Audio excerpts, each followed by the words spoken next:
सहुडम्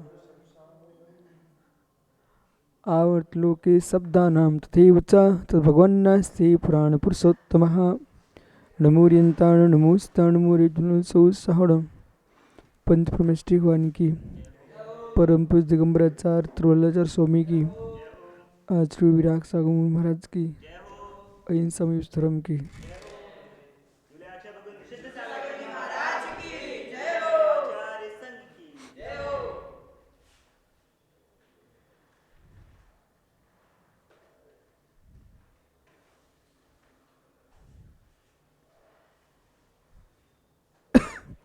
यहाँ पर जो है कुरल काब्ज ग्रंथ में 32वें परिच्छेद में उपद्रव त्याग में समझा रहे हैं। जो सज्जन पुरुष हैं वे दुर्जनों के साथ भी सज्जनता का ही व्यवहार करते हैं। जो साधु पुरुष हैं वे अपनी साधुता का परित्याग नहीं करते। चंदन को जलाया भी जाए तब भी चंदन अपनी सुगंध को समाप्त नहीं होने देता, वो सुगंधी प्रदान करता है। सोने को कितनी तपाया जाए वो चमक ही देता है। इसी प्रकार से पुष्प को कितनी कोई रोन दे तब भी अपनी सुगंधी देता है। इसी प्रकार से सज्जन पुरुष इस बात को कभी नहीं कहते हैं शठम साठ्यम समाचरित, ऐसा सज्जन लोग नहीं कहते। सज्जन लोग ये नहीं कहते सट के साथ सटता का व्यवहार करो। साधु पुरुष कहते हैं सट के साथ भी साधुता का व्यवहार रखो। सट की तो पहचान सटता है, पर हमारी पहचान सटता नहीं है। हम भी सटी हो गए तो सज्जन और सट में भेद क्या होगा, अंतर क्या होगा? अमुक व्यक्ति ने हमारे साथ ऐसा व्यवहार किया इसलिए मैंने उसके साथ ऐसा किया। ठीक है, आप दंड नीति के साथ न्यायालय की भाषा में आप अपने आप को निरपराध घोषित कर रहे हो, पर साधुता की भाषा में ये कहेंगे तुम दोनों के अपराध बराबर हैं, मात्र इतना अंतर है एक ने पूर्व में किया एक ने पश्चात किया। वो कर्म बंद की प्रक्रिया में देखेंगे तब भी इतनी अंतर होगा। एक को पहले बंद हो गया एक को बाद में हुआ है, लेकिन बंद दोनों को सदृश हुआ है। विपाक भी देखना पड़ेगा। ये सब बातें तभी समझ में आती है जब व्यक्ति धीरे में रहता है, उस शांति में रहता है, तब सब समझ में आता है। परंतु अधीरता के काल में कुछ भी समझ में नहीं आता। साधु पुरुषों की बातें सुनता तब व्यक्ति कहता हाँ ऐसे ही होना चाहिए, और जैसे वहां से बाहर निकलता है वो अपनी योग्यता पे आ जाता है। आपकी भाषा बोले अपनी औकात में उतर आता है। लेकिन यहाँ क्या कह रहे हैं, यो न वेत्ति परश्वापि स्वयस्वे व्यसनयुथाम को अर्थस्तस्ना रस अहो तीक्ष्ण यापी मां दिया। तीक्ष्ण यापी मां दिया। आपकी तीक्ष्ण प्रज्ञा से क्या प्रयोजन, आपकी तीक्ष्ण बुद्धि से क्या प्रयोजन। बहुधनपति आप पर किसी को एक दाना दान देना नहीं जानते हो, तुम्हारे धन की कीमत क्या है। आपने अच्छे अच्छे कंगूरे वाला भवन बना लिया है, अच्छे अच्छे आपने उस पर बंदर बाल बांध दिए हैं, लेकिन तुम्हारे द्वारे पर कोई मेहमान ही नहीं आता। ये शोभा किसके लिए? बंधन बार बहुत सुंदर है, पर कोई मेहमान देखने आता ही नहीं है, यात्री आता ही नहीं है, दर्शक है ही नहीं है। ये किसके लिए शोभा है? प्रदर्शनी किसके लिए लगाई है? प्रदर्शनी लगाने का उद्देश्य क्या है? लोग देखने आए, पर कोई आता ही नहीं है। तुम्हारा दरबार सजा तो सजा ही रह जाएगा। ऐसे ही तुम कितने विद्वान बने रहो, दूसरे के प्रति करुणा बुद्धि नहीं है। तुम्हारी विद्वता ऐसी मान के चलना, नगर शून्य नगर में, शून्य नगर में बंधन बार बंधे घर घर पे, बासल शून्य। आप धर्मात्मा हो, तुम्हारा धर्म भी ऐसी बंधन बार के समान है, बांधे रहो बंधन बार, शोभा किसकी। बहुत सुंदर प्रवचनकार आप हैं, पर तुमको कोई सुनने ही नहीं पसंद करता है, किसके लिए प्रवचन? कोई सुनना नहीं पसंद कर रहा है। इसलिए प्रवचनकार होने के साथ साथ सुस्वर नामकर्म का उदय भी चाहिए, शुभम नामकर्म का उदय भी चाहिए, आदि नामकर्म का उदय भी चाहिए, और मिलनसारता भी चाहिए। कहना जानते हो वैसा करना भी सीखना चाहिए। इतनी बातें समझ में आना चाहिए। मात्र कहना जानते हो, करना नहीं जानते हो, तो तुम्हारी बात पर कोई भी विश्वास नहीं करेगा।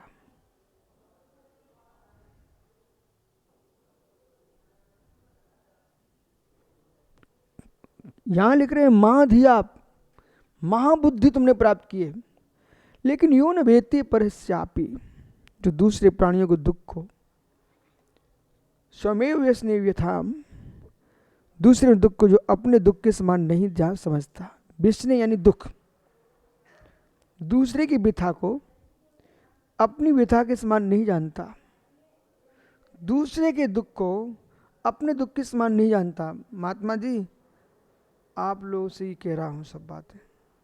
क्या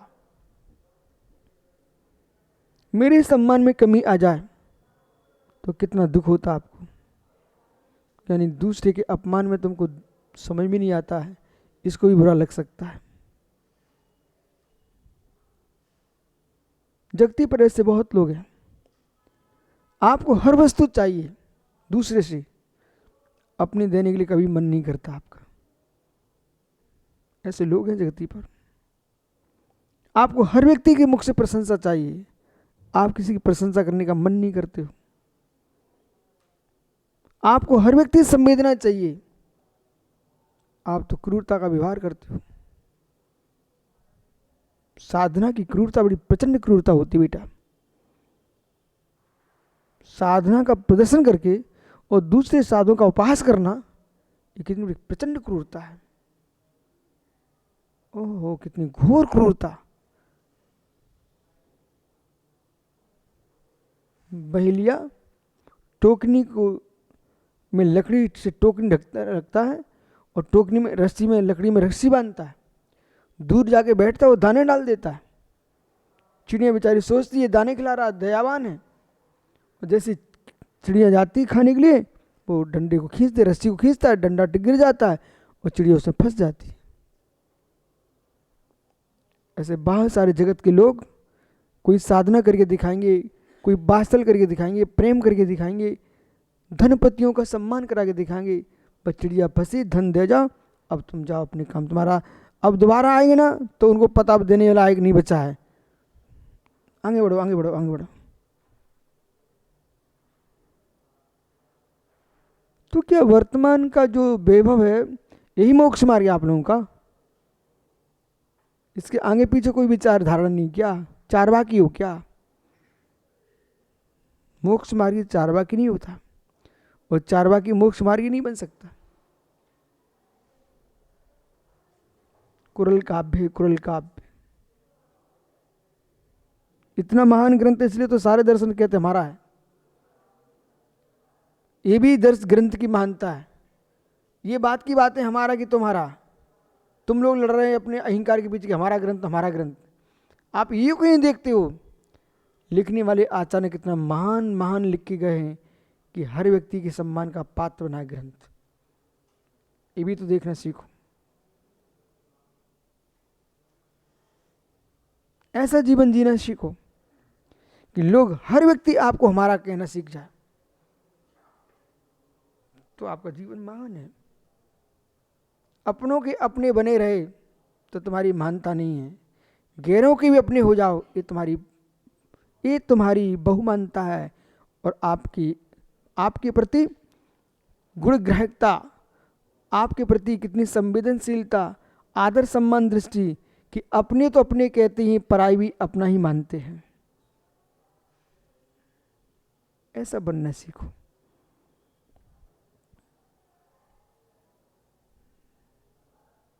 उसके लिए साधना का भी मौन रखना पड़ता है। जिसे मैं कह रहा हूं उसके लिए साधना का भी मौन रखना पड़ता है।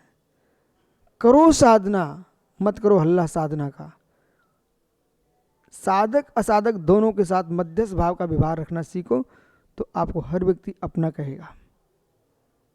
अपनी साधना में कमी लाओ मत, पर की साधना में कमी देखो नहीं। असाधकों को गाली बको मत, साधकों की अति प्रशंसा करो मत, निंदा करो मत।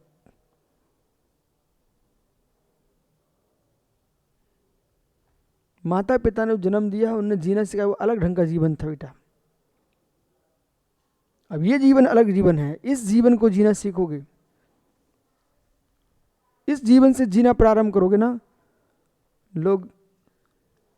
लोग मंदिरों के देवताओं को भूल करके तुमको देवता मानेंगे।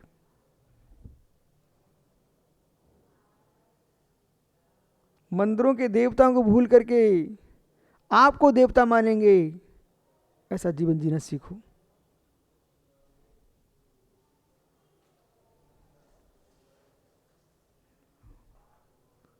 पर को कष्ट देना दो, अच्छे से दो, लेकिन तब देना पहले अपने आप को उस कष्ट का वेदन कर लेना। दूसरे कष्ट दो, अच्छे से दो। आप किसके ऐसी करना चाहते करो, लेकिन 2 मिनट रुकिए। उस स्थान पर आप स्वयं पहुंच जाइए, तुम्हारे साथ ऐसा हुआ तो तुमको कैसा लगेगा। फिर आप दूसरे को कष्ट दो, हंसी करो, उपहास करो, दूसरे के चारित्र के बारे में दोष लगाओ, लेकिन इतना सोच के या तुम होगे तब तुमको कैसा लगेगा। आज चीख पड़े सब एक साथ, चीख पड़े से एक साथ, जब दूसरों को लगाते थे तब तुमको नहीं दिखाई देता था कि हाँ इसका परिणाम क्या होता है। उदय में तो आएगा कर्म। समझ में आ रहा भाई? चीख पड़े सब एक साथ। ओहो, एक बच्चा तुम्हारा गिर जाए छत से तो तुम चीख पड़ते हो। अरे अज्ञानियों, तुमने कितनी मुर्गी मछलियों को क्या क्या कर डाला, तब तुम कब चीखे थे।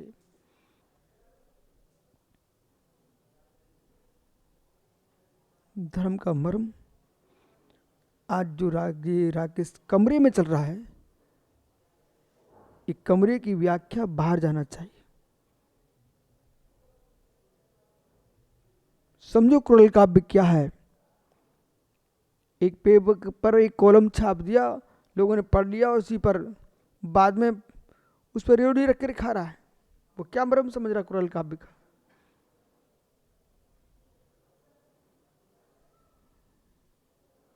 क्रूरल काव्य के नाम पर व्याख्यान करके सम्मान पाना अलग विषय है, क्रूरल काव्य का जीवन जी करके सम्मान पाओ अलग विषय है। अब देख लीजिए आप क्या चाहते हो। क्रूरल काव्य का उपदेश करके सम्मान पाना एक भिन्न मैटर है, भिन्न विषय है। क्रूरल काव्य का जीवन जी के सम्मान पाओ, ये भिन्न विषय है। यो न वेत्ति विष्णु को अर्थ तस् नरस्याहो अहो, उस नर का क्या अर्थ है, क्या प्रयोजन।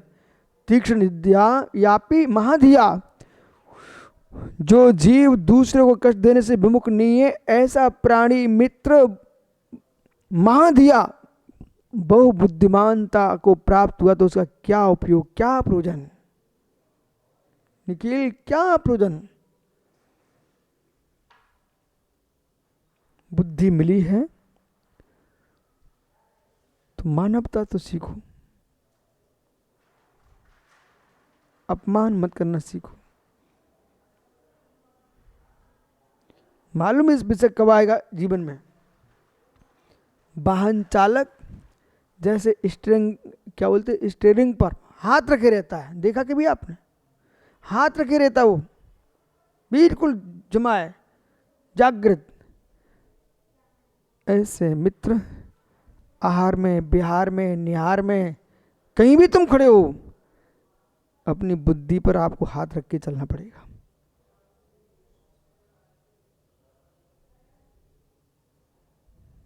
बुद्धि पर हाथ रख के चलना पड़ेगा, तब जीवन जी पाएंगे आप। ऐसा चाहे विषय ही नहीं खुले भी अपने जीवन को खुले जी रहे हैं, उनको मालूम ही नहीं है जीवन है होता क्या है। जीवन निकल गया और मानव जीवन का बोध नहीं है। ओहो, जीवन निकल गया, मानव जीवन का बोध नहीं है।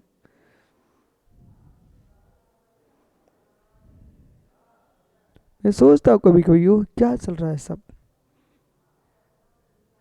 हर श्रमण संघों में इन ग्रंथों का स्वाध्याय होना चाहिए। हर श्रमण संघ में आचार्य गणों को एक अलग से कक्षा लेना चाहिए इस विषय की कि हमारा जीवन क्या हो। हमने आपको दीक्षा दे दी, आप अपने में जियो, हम अपने में जी रहे नहीं भैया, उनको जीवन तो सिखाओ पहले। उनको मालूम ही नहीं है जीवन होता क्या है, और सिखाने के बाद भी कोई नहीं जी पा रहा है तो उसके भाग पर छोड़ दीजिए, क्या कर सकते हैं। तब भी दया तो रखनी पड़ेगी। कितने बेचारे दया के पात्र हैं। ओहो, मुझे तो एक एक पल बहुमूल्य लगता है, जिनागम के अध्ययन के लिए मिलता रहे एक एक पल, और बेचारे कैसे व्यर्थ की चर्चाओं में पल पल नष्ट कर रहे हैं। कितने दया के पात्र हैं। उन पर गुस्सा नहीं आती, मुझे दया आती है। हंसी में निकाल रहे हैं, मजाक में निकाल रहे हैं, व्यर्थ में समय नष्ट कर रहे हैं। ऐसा भी है विश्व साहित्य जहाँ बोलने की जरूरत नहीं, वहां बोलते रहते हैं, मात्र माहौल बनाने के लिए। काय का माहौल बनाना? नरक जाने का ना, दुर्गति जाने का ना, कुछ नहीं। झूठी प्रशंसा करना भी पाप है, पाप है। जिसकी तुम झूठी प्रशंसा करो उसने अपने को वैसे ही मान लिया, अहंकार में डूब गया। तुम असत्य बोल रहे थे सो तुमको असत्य का पाप लगेगा, और दूसरे को असत्य से प्रभावित करे सो उसको पाप लगेगा। छोटा सा शब्द उसको वहीं समाप्त कर देना चाहिए था। अब तुम लगे व्यर्थ की, जहां तुम्हें जरूरत बोलने की है नहीं वहीं बोल पड़े। यह जीव की अज्ञान दशा है, बोलने का रोग है, बात रोग है।